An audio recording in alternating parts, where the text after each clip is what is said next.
दोस्तों, मेरे YouTube channel पर आपका स्वागत है। आज के इस वीडियो में हम देखेंगे कि बिल्डिंग के अलग अलग कंपोनेंट्स क्या होते हैं। इसे मेनली दो पार्ट में डिवाइड किया गया है, सब स्ट्रक्चर और सुपर स्ट्रक्चर।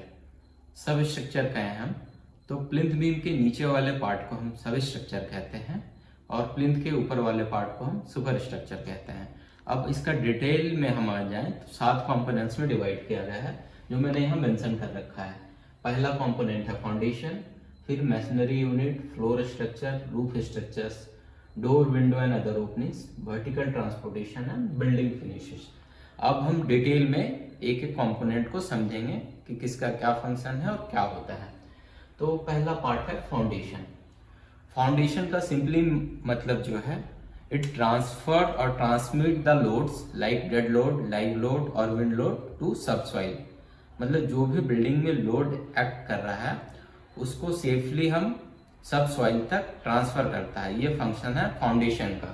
तो कुछ बातों का ध्यान रखना चाहिए फाउंडेशन बनाते वक्त। मान लो ये अपना बिल्डिंग है, ये प्लिंथ बीम है, तो ये पोर्शन फाउंडेशन में जो लोड आ रहा है ऑल लोड ये ट्रांसफर हो जाएगा फाउंडेशन में। ये फंक्शन है इसका। तो फाउंडेशन मजबूत बनाना चाहिए हमें, ताकि लॉन्ग टाइम तक बिल्डिंग का लाइफ रहे और बिल्डिंग सेफ रहे। इसमें जो इश्यूज आ सकते हैं नॉर्मली ऑकर होता है, वो है सेटलमेंट, कि फाउंडेशन सेटल कर गया तो उससे दिक्कत क्या होता है कि बिल्डिंग में क्रैक्स आ सकते हैं और ओवरऑल स्ट्रक्चर का फेल्योर हो सकता है। तो हमें इस पॉइंट पे ध्यान देना चाहिए कि वर्कमैनशिप अच्छी हो और सारा टेस्टिंग हो जाए सॉइल का, कि कितना लोड बियर कर सकता है और इन सब सारी चीजों का। अब दूसरा पार्ट पे हम देखें तो वो है मैसनरी यूनिट, जिसमें वॉल एंड कॉलम्स आते हैं और सिमिलर स्ट्रक्चर, कॉलम जैसे बीम और अदर टाइप। तो वॉल का मेन फंक्शन है कि अपने एरिया को अलग अलग स्पेस में डिवाइड करता है। जैसे कि एक रूम को दूसरे रूम से डिवाइड करने के लिए हम वॉल बनाते हैं। और कॉलम का फंक्शन देखें तो ये वर्टिकल लोड नीचे फाउंडेशन तक ट्रांसफर करता है। सिमिलरली बीम का फंक्शन है कि हॉरिजॉन्टल लोड कॉलम के थ्रू हम फाउंडेशन तक ट्रांसफर करता है। अब नेक्स्ट पार्ट है अपना, वो है फ्लोर स्ट्रक्चर्स। फ्लोर स्ट्रक्चर का सिंपली मैं डिफाइन करूं तो ये एक हॉरिजॉन्टल एलिमेंट है बिल्डिंग का, जिसपे आप अपना रिक्वायर्ड सामान रख सकते हो, जो भी यूज करते हो, जैसे फर्नीचर्स और सिमिलर टाइप ऑफ थिंग्स। जो ग्राउंड सरफेस के जस्ट ऊपर जो फ्लोर बना होता है उसे हम ग्राउंड फ्लोर कहते हैं, और पहले मंजिल के फ्लोर को हम फर्स्ट फ्लोर कहते हैं, एंड सिमिलर उसके ऊपर का सेकंड फ्लोर, थर्ड फ्लोर, ऐसा चलता है। हम नेक्स्ट जो कंपोनेंट है वो है रूफ स्ट्रक्चर। इस पे बात करें तो रूफ स्ट्रक्चर बिल्डिंग का act as a cover for building, मतलब टॉप मोस्ट पार्ट होता है बिल्डिंग का। ये हमें बरसात, धूप, छांव सबसे सेव करता है।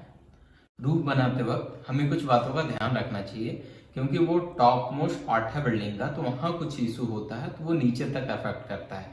जैसे कि सपोज लीकेज होता है छत से, तो वो धीरे धीरे नीचे तक ट्रांसफर होगा और पूरे बिल्डिंग को डैमेज करेगा। तो इसलिए हमें ये इंश्योर करना चाहिए कि अच्छा वर्कमैनशिप हो, स्किल्ड मैसन और लेबर आए जब हम रूफ का काम कर रहे होते हैं। तो अब नेक्स्ट पार्ट हम देखें, फिफ्थ पार्ट, तो वो है door, window and other openings. तो डोर और विंडो का फंक्शन ऑलमोस्ट आप सभी को पता होगा, फिर भी मैं बेसिक एक्सप्लेन कर देता हूँ। विंडो हमें एक्सेस प्रोवाइड करता है घर से अंदर, डोर हमें एक्सेस प्रोवाइड करता है घर से अंदर और बाहर जाने के लिए, और रूम्स के अंदर भी डोर लगाते हैं ताकि एक रूम से दूसरे रूम के बीच एक्सेस हो। और विंडो का मेन फंक्शन है कि बाहर से जो भी धूप छांव आए वो घर के अंदर आ सके, इजिली क्रॉस वेंटिलेशन हो पाए, ताकि जो एटमॉस्फेयर रहे वो बहुत पॉजिटिव रहे घर का। अदर ओपनिंग्स जो वेंटिलेटर आ जाते हैं, जैसे कि हम बाथरूम इन सब में लगाते हैं जिसे। अब नेक्स्ट पार्ट पे हम डिस्कस करें तो वो है vertical transportation structures. Vertical transportation structure में स्टेयरकेस, फिर लिफ्ट, एस्केलेटर, ये सब चीजें आ जाती है, जो हमें एक्सेस देता है एक फ्लोर से लेके दूसरे फ्लोर तक जाने में। नेक्स्ट पार्ट पर डिस्कस करें बिल्डिंग फिनिशेस। तो बिल्डिंग फिनिशेस में अपना आ जाता है ब्यूटिफिकेशन के लिए जो भी यूज करते हैं, जैसे कि प्लास्टर, पेंटिंग, व्हाइट वॉशिंग, या जो भी बिल्डिंग को हम अच्छा बनाने के लिए यूज करते हैं, वो बिल्डिंग फिनिशेस में आ जाएगा। आज का वीडियो हम यही खत्म करते हैं। आपको वीडियो ठीक लगा हो तो लाइक कर देना और चैनल को सब्सक्राइब कर देना। Thank you.